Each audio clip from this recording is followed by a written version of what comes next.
ആലപ്പുഴയിലേക്കാണ്. പേരിൽ തന്നെ പുഴയുള്ള ആലപ്പുഴയിൽ എന്താണ് സംഭവിക്കുന്നത് എന്ന് നോക്കാം. എച്ച് ഷാജഹാൻ ചേരുന്നുണ്ട്. ഗുഡ് മോർണിംഗ് കേരളത്തിനൊപ്പം. Shajahan, good morning.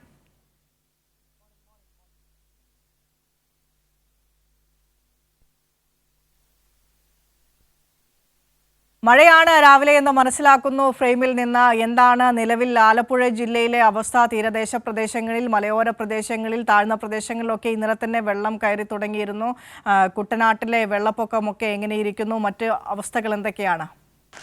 വിജിഷ, ആലപ്പുഴയിലെ കുട്ടനാട് വളരെയധികം ഗുരുതരമായിട്ടുള്ള ഒരവസ്ഥയിലേക്ക് തന്നെയാണ് പോകുന്നത്. കാരണം കിഴക്ക് നിന്നും ശക്തമായ മലയോര മേഖലയിൽ നിന്നുള്ള വെള്ളം കുട്ടനാട്ടിലേക്ക് എത്തിക്കൊണ്ടിരിക്കുന്നു. അത് കടലിലേക്ക് ഒരു പരിധിവരെ ഒഴുകി പോകുന്നുവെങ്കിൽ പോലും കിഴക്ക് നിന്നെത്തുന്ന വെള്ളത്തിൻ്റെ തോത് വളരെ കൂടുതലാണ്. അതുകൊണ്ട് തന്നെ കുട്ടനാട്ടിലെ ജനങ്ങൾ വളരെയധികം പ്രയാസത്തിലാണ്.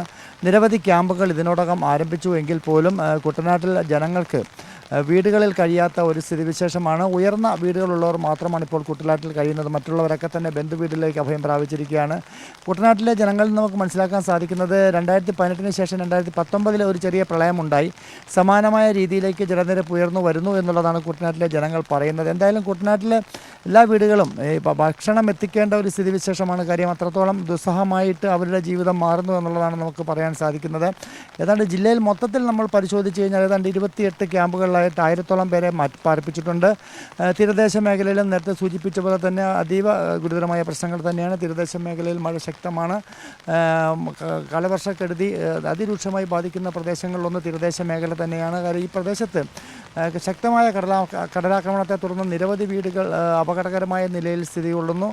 നിരവധി വീടുകൾ ഇതിനോടകം തന്നെ ജില്ലയുടെ വിവിധ പ്രദേശങ്ങളിലായിട്ട് ഏതാണ്ട് 800-ഓളം വീടുകൾക്ക് സാരമായിട്ടുള്ള കേടുപാടുകളും അതോടൊപ്പം തന്നെ 15ഓളം വീടുകൾ പൂർണ്ണമായിട്ടും നഷ്ടപ്പെടുന്ന ഒരു സ്ഥിതിവിശേഷമുണ്ടായി. 6 മരണങ്ങൾ ജില്ലയിൽ റിപ്പോർട്ട് ചെയ്യപ്പെട്ടിട്ടുണ്ട്. ഇനിയിപ്പോൾ കുട്ടനാട്ടിലെ ഈ ഒരു പ്രശ്നം, അതായത് അതീവ ഗുരുതരമായൊരു പ്രശ്നം തന്നെയാണ്. കുട്ടനാട്ടിലെ എല്ലാ റോഡുകളും ഉൾപ്രദേശങ്ങളിലേക്കുള്ള റോഡുകളൊക്കെ തന്നെ പൂർണ്ണമായും വെള്ളത്തിലാണ്. ആലപ്പുഴ ചങ്ങനാശ്ശേരി റോഡിൽ മാത്രം ഗതാഗതം ശരിയായ രീതിയിൽ തന്നെ നടക്കുന്നുണ്ട്. അത് റോഡിൻ്റെ നിർമ്മാണം പൂർത്തിയായി വരുന്നത് കൊണ്ട് മാത്രമാണ്. മറ്റ് മേഖലകളിലൊക്കെ തന്നെ ഉൾനാടൻ പ്രദേശങ്ങളിലേക്കുള്ള ഗതാഗതം പൂർണ്ണമായിട്ടും തടസ്സപ്പെട്ടിരിക്കുന്നു. മിക്ക പ്രദേശങ്ങളും ഒറ്റപ്പെട്ട സ്ഥിതിയിലാണ്. കാര്യം വെള്ളത്താൽ ചുറ്റപ്പെട്ട പ്രദേശങ്ങളൊക്കെ തന്നെ ഒറ്റപ്പെട്ട നിലയിലാണ്. എന്തായാലും റവന്യൂ ഉദ്യോഗസ്ഥരുമൊക്കെ തന്നെ അതീവ ജാഗ്രതയോടുകൂടി തന്നെ ഇവരോടൊപ്പമുണ്ട്. ഇവർക്ക് വേണ്ട സഹായങ്ങളൊക്കെ ഉണ്ട്. ഇവരെ ക്യാമ്പുകളിലേക്ക് മാറ്റുന്നുണ്ട്. അത്തരത്തിൽ വളരെ ഗുരുതരമായ ഒരു അവസ്ഥയിലേക്ക് കുട്ടനാട് ഇപ്പോൾ നിൽക്കുകയാണ്. കാരണം വരുന്ന മണിക്കൂറുകളിൽ മഴ ശക്തി പ്രാപിക്കുകയാണെങ്കിൽ വലിയ ഒരു പ്രശ്നത്തിലേക്ക് പോകാനുള്ള സാധ്യതയും തള്ളിക്കളയാനാവില്ല. വിരിഷ, ഷാജി, ആലപ്പുഴയിൽ നിന്ന് ഒരു മരണവും റിപ്പോർട്ട് ചെയ്യുന്നുണ്ട്. രാവിലെ മത്സ്യബന്ധനത്തിന് പോയ വള്ളം മറിഞ്ഞ് അപകടത്തിൽപ്പെട്ട ഒരു മരണം കൂടെ.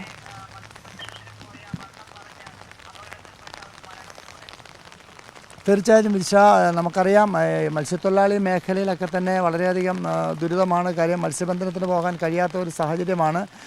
കണ്ടെയ്നർ മറിഞ്ഞതിൻ്റെ പശ്ചാത്തലത്തിൽ സർക്കാർ പ്രത്യേക പാക്കേജ് പ്രഖ്യാപിച്ചുവെങ്കിൽ പോലും മത്സ്യത്തൊഴിലാളികൾക്ക് കടലിൽ പോയി അവരുടെ ഉപജീവനം കഴിയാൻ പറ്റാത്തൊരു സാഹചര്യമുണ്ട്. അതുതന്നെ അത്തരത്തിൽ മത്സ്യബന്ധനത്തിന് പോയ ഒരാളാണ് അപകടത്തിൽപ്പെടുകയും അതിൽ 2 പേരുണ്ടായിരുന്നു. 2 പേർ രക്ഷപ്പെടുകയും ചെയ്തു. അതിലൊരാൾ മരണപ്പെട്ടിരിക്കുന്നു എന്നുള്ള വാർത്തയാണ് ഇപ്പോൾ നമുക്ക് രാവിലെ ലഭ്യമായിരിക്കുന്നത്. ഇത്തരത്തിൽ ഏതാണ്ട് ഇതിനോടകം തന്നെ ഇപ്പോൾ 7 പേർ ഈ കാലവർഷത്തിനിടയിൽ 7 പേർ ജില്ലയിൽ മരണപ്പെട്ടു എന്നുള്ള വാർത്തയാണ് ഈ കഴിഞ്ഞ 2-3 ദിവസങ്ങളായിട്ട് നമുക്ക് നൽകാൻ സാധിക്കുന്നത്. എന്തായാലും ശക്തമായ മഴ തന്നെയാണ് ആലപ്പുഴ ജില്ലയുടെ വിവിധ പ്രദേശങ്ങൾ റിപ്പോർട്ട് ചെയ്യുന്നത്. പ്രത്യേകിച്ച് കുട്ടനാടൻ മേഖല അതീവ ഗുരുതരമായിട്ടുള്ള അവസ്ഥയിലൂടെ കടന്നുപോയിക്കൊണ്ടിരിക്കുകയാണ്. വിദിഷ, ശരി. ഷാജഹാനാണ് ആലപ്പുഴ ജില്ലയിൽ നിന്നുള്ള വിശദാംശങ്ങൾ പങ്കുവച്ചത്.